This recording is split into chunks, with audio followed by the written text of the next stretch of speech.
My boyfriend, 28-year-old male, and I, 34-year-old female, have been dating for almost 2 years, and he moved in a year ago. We are very much in love, and it is noticeable to everyone around us. It is also relevant that I made him an authorized user on one of my credit cards, as I sometimes need him to do tasks for me. And he doesn't have a credit card, and I'm helping him build his credit. For the last 3 years, he has gone on a work trip to a short expo in Vegas. He goes with a group of people that are in the same line of work, and they spend much of the trip gambling, drinking, and eating, all at the expense of his boss who goes with. This past Monday, I found out that they went out for a steak dinner, and he was starting to feel lightheaded. The MGM had a medic that came to take a look at him, and his blood pressure was very low. He told the group he was going back to his room to lay down, and that was the end of it. Me, back at home, not knowing this happened. See that he uses the card 2 times at Nightclub. The next day, he tells me about the steak and the low blood pressure episode, but never brings up the nightclub. His flight is late Wednesday, and we don't talk about the trip very much. Thursday morning, I had a bad feeling, and before I left for the day, I looked at his phone. In his text messages, he has a Tinder code text. I then look at his emails and see that he signed up for Tinder Gold Monday morning at 5 a.m., along with heatedaffairs.com, before he started his day at the expo. I got home at noon on Thursday and asked him to give me a recap of his entire day on Monday. He still never mentions the nightclub. I bring up that he used the card there, and he seems confused, like he doesn't remember parts of the day. After grilling him, he says he didn't feel good and went up to his room, then came down to the casino floor to gamble and have a beer. Then he got a taxi and went to the club. One charge was $46.60, which he says was the cover charge, and one for $39.02, which he says was for a vodka Red Bull. Then he stayed for about an hour and left. He admitted that he downloaded the apps out of curiosity, but never acted on anything and never met up with anyone. He has been extremely apologetic for doing something that dumb, that would hurt me, and doesn't know why he did it. I have so many red flags and feel like I'm not getting a complete story, but he has said he told me everything. I want to believe him that he didn't meet with anyone, but nothing is making sense. He permanently deleted his Tinder before I could read any messages, and has given me full access to his phone whenever I've asked. I asked if the roles were reversed, and I did all of that to him, what he would think, and he said he would be super angry.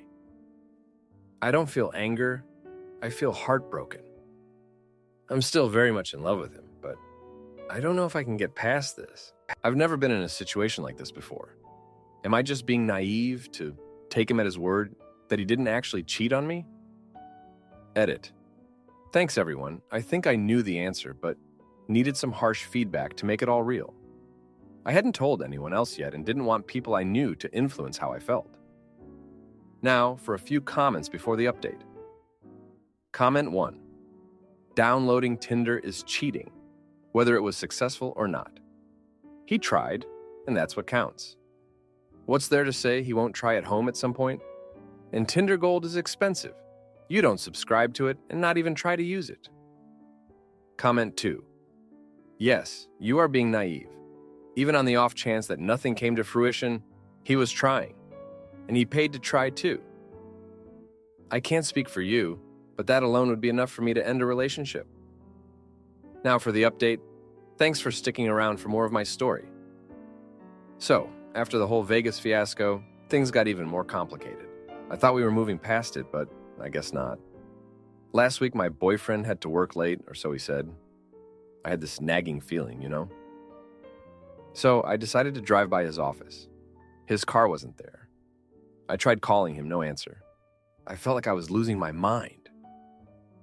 The next day, he came home with the story about helping a friend with car trouble. But here's the thing. I remembered that friend had moved to another state a month ago.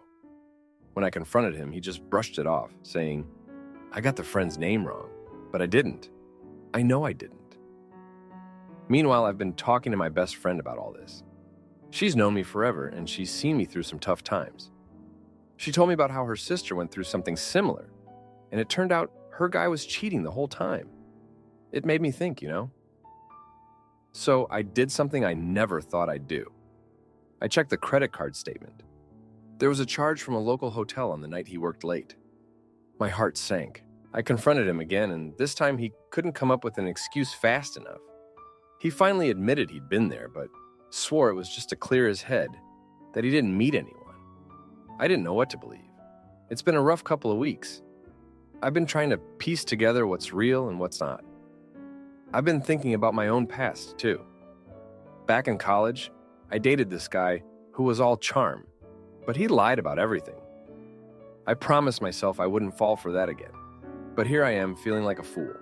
Yesterday, I decided to take a stand. I told him he needed to move out. It was the hardest thing I've ever done. He begged, he promised to change. But I've heard it all before. I need to trust my gut on this one. It's not just about the lies, it's about respect. And I don't feel respected. He moved out last night. It was quiet, no drama. He just packed his things and left. I've been sitting here, trying to process everything. I still love him, that's the messed up part. But love shouldn't feel like this. It shouldn't be full of doubts and lies. I've been leaning on my friends a lot. They've been my rock. They remind me that I deserve better, that I need to focus on myself now. It's going to be a long road, but I'm ready to start walking it. Thanks for reading, it helps to get it all out. My girlfriend fakes a pregnancy to trap me, but I expose her lies and watch her world crumble as I walk away to a promotion. Edit. So I feel like I've left some key details out here. We work in the same store, which is how we met last year in January. We started speaking and flirting straight away and started dating in April.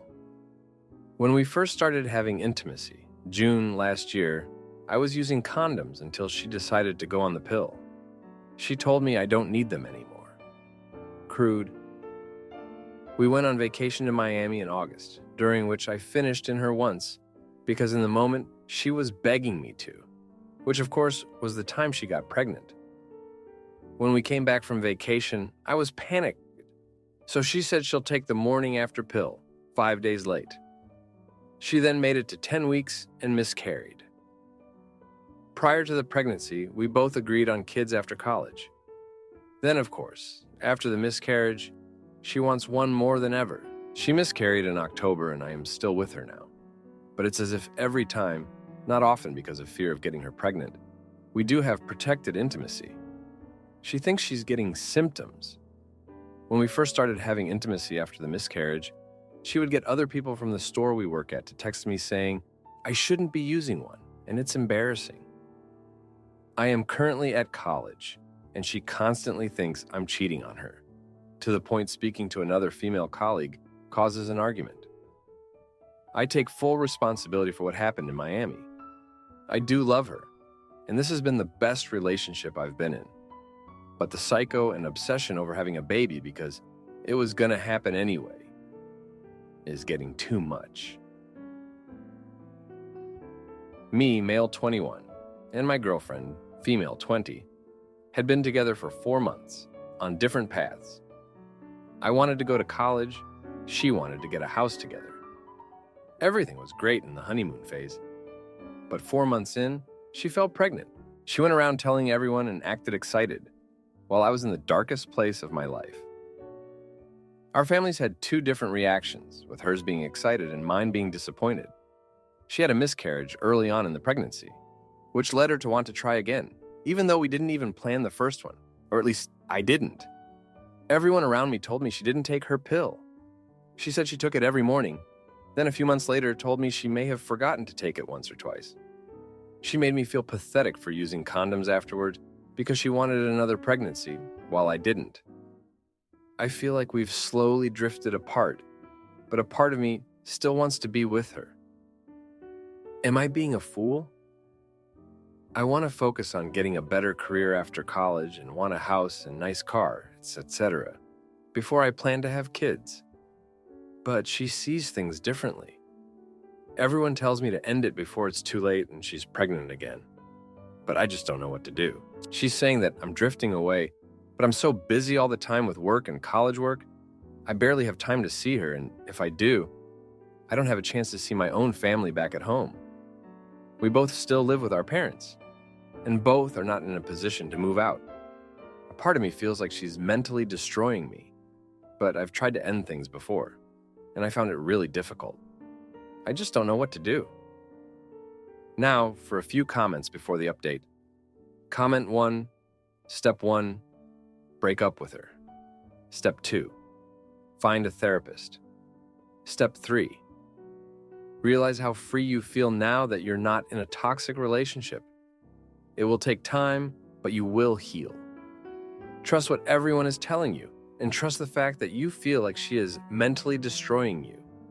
That is absolutely grounds to break up with her. Do it before you end up with a child, and your entire life is messed up because of it. Comment 2. I've tried to end things before, and I found it really difficult. I just don't know what to do. You do know what to do. Ending a relationship is never easy, but you two are not compatible. She wants kids now, to the point she's willing to trap you and you aren't. Whatever you do, stop having intimacy with her. Now for the update. Thanks for sticking around for this update. So, things have gone from bad to worse. Remember how I said my girlfriend was obsessed with getting pregnant again? Well, she took it to a whole new level. She threw a surprise baby shower for a baby that doesn't exist. Invited all her friends, my friends, even our co-workers. I walked into what I thought was a regular party at her place, only to find decorations, baby games, and a cake that read, "Can't wait to meet you." I was mortified. She was smiling like she'd won the lottery, while I felt like I was in a twisted reality show. I confronted her after the party. She broke down, admitted she thought, if everyone believed we were expecting, I'd go along with it. She'd been lying about symptoms, even faked a doctor's note. I was furious, felt betrayed. How could she play with something as serious as this? It was a sick way to trap me, and I couldn't look at her the same way. The aftermath was a mess. Rumors flew around work like wildfire. People I barely knew were congratulating me, while others looked at me with pity. I had to set the record straight, which only added to the drama. She was embarrassed, angry at me for ruining her plan. I was angry at her for manipulating me and everyone we knew. But wait, it gets worse. She accused me of cheating with a coworker. Said she'd seen texts that were nothing more than me asking about a shift change. She made a scene at work, screaming, crying, saying I was the reason we couldn't have a happy family. Our boss had to step in, gave us both a warning, said personal issues shouldn't spill into the workplace. I was at my breaking point. I couldn't take it anymore. I ended things for good this time. It was hard, but I couldn't let her control my life with lies and schemes. I needed to focus on my future, my college, my career. She didn't take it well, threatened to make my life miserable, but I stood my ground. I've been avoiding her at work, keeping my head down, trying to repair my reputation. Thanks for reading this mess of an update. My boyfriend's 9-year corn addiction and secret fetishes drove us apart. But when he took a loan, in my name, I served him papers and watched him crumble under the weight of his own lies. My boyfriend, 30 years old of 9 years, is addicted to corn. He cannot stop even after multiple breakups, therapy, and corn blocking apps. My boyfriend and I have broken up countless times. For short intervals and primarily to evoke much needed attention or emotion from him. From the very beginning of the relationship, it felt like he was hiding something. I shrugged it off as my own insecurities, but now I'm thinking it was my intuition. I would catch him early on and throughout the relationship, self-intimacy, to corn in the shower. I was always open and told him it made me feel weird when I was in the same house as him, and we haven't had intimacy in a while. About 3 years into the relationship, I caught him on a fetish site where he talked to girls online about kinky things. Things we never talked about. Believing him when he used the, "I did it because I was too afraid to talk to you about it," we moved on and started more kinky bedroom stuff. But I would still catch him watching corn. 7 years into the struggling relationship, I couldn't take my insecure feelings anymore and decided to break up. I moved into my parents' house as a 27-year-old, spent 8 months there, started couples therapy where the doctor encouraged honesty. and I thought I was receiving it. I started to see him more, but still felt something was off. I thought it was just my lack of trust. I worked from home and he didn't, and I snooped one day.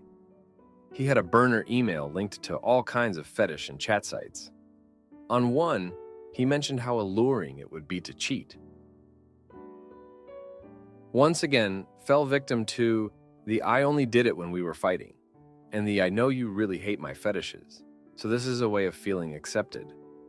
We moved back in together to our old hometown, sold our old place, of course. He kept all the profit in his account, got engaged, had a miscarriage, downloaded corn blocking apps, started individual therapy, the whole nine. It's been 2 years since we got back together. More and more disturbing corn truths keep popping up. That is, like him hiding an AI chat to sext with, but it's not a real person, so it's fine. After I catch him and threaten to download data is when he finally admits to never stopping corn and consistently finding loopholes with the corn blocking software. I downloaded the data anyways, and sure thing, he's never stopped looking up corn. Me being dumb AF. I promise to protect him while he makes this transition. Half because I fully understand this is an addiction and can't see myself with anyone else, but mostly because I want him to feel comfortable in telling me the whole truth, so I don't have to be the one to find it every time. But I just can't do it anymore. There's no trust, no connection, no passion, no respect. Am I the idiot for promising to stay and help heal him while I'm planning my escape route every chance I get? It's like I'm waiting for one more slip-up, so this will be the time I leave. Now, for a few comments before the update. Comment 1. I want to mention that it's not entirely porn that is the problem. It's the constant lies about it. The withholding information, if you will. Comment 2. You can't help him if he doesn't want help. You're not obligated to attempt the impossible. I think it's better to break up and be done. Now for the update, thanks for sticking around. A lot has happened since my last post. So, I thought things were bad before, but they've hit a new low. Remember how I said I was planning my escape route?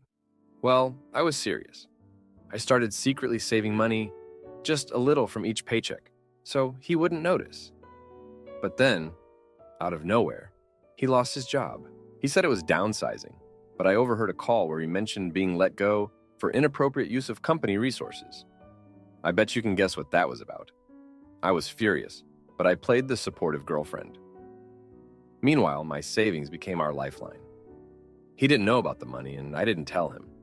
I paid for everything from rent to groceries, while he moped around the house. I felt like a fool, but I couldn't leave him high and dry. Then, one day, I came home early from work. I found him in bed with someone. Not just anyone, but a girl from one of those fetish sites. He had the nerve to bring her into our home. I lost it. I kicked them both out and changed the locks. I was done. But that's not even the worst part. A few days later, I got a call from the bank. He had taken out a loan in my name, using all the information he had access to over the years. He was drowning in debt from paying for those fetish site memberships and whatever else. I was on the hook for thousands of dollars. I felt my world crumbling. I went to the police, but they said it would be hard to prove since we had been living together and sharing finances. I was stuck, but I wasn't going to let him ruin my life. I got a lawyer and we started the process of untangling this mess. While dealing with all this, I got a message from an unknown number. It was her, the girl from our bed. She was pregnant. She said it was his and that she wanted money. I told her to go after him, not me. I was done cleaning up his messes. I thought that was the end of it. But she kept messaging me, saying she felt guilty for what happened, and that she had no idea he was in a relationship. She even sent me screenshots of their conversations, where he promised her the world. I didn't want to deal with her, but those messages, they were my ticket to freedom. I took everything to my lawyer. With the evidence of his cheating and the loan, we were able to build a case. It was a long and ugly battle, but in the end, I wasn't held responsible for the debt. He had to face the consequences of his actions. I'm still picking up the pieces of my life, but I'm free from him. I've learned a lot about myself and what I'm willing to put up with. I'm starting over and it's terrifying, but at least I'm not living a lie anymore. Thanks for reading, and if you like this video, you'll probably like these too. Also, while you're here, please consider subscribing. It's your support that keeps this channel alive and allows me to make better and longer videos. Have a great day.